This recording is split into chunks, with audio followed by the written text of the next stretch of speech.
ഇതൊന്നും കണ്ട് മയങ്ങണ്ട മക്കളെ. ഇതിലും വലുത് നടന്നിട്ടും കുലുങ്ങാത്തവരാ നമ്മൾ. 1952 വല്ല മാറ്റം ഉണ്ടായോ അതിനുശേഷം?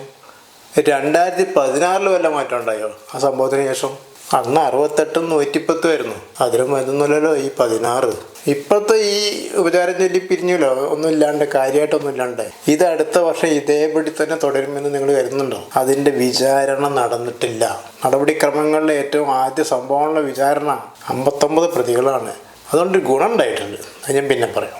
അടുത്ത വർഷം അല്ലെങ്കിൽ അതിൻ്റെ അടുത്ത വർഷം ഇതേപടി പോകുമെന്ന് നിങ്ങൾ ആരെങ്കിലും കരുതുന്നുണ്ടോ? എന്നാൽ കരുതണ്ട. ഇതിനാരാണ് ഉത്തരവാദി? ആരാണ് ഈ സംഭവത്തിന് ഉത്തരവാദി?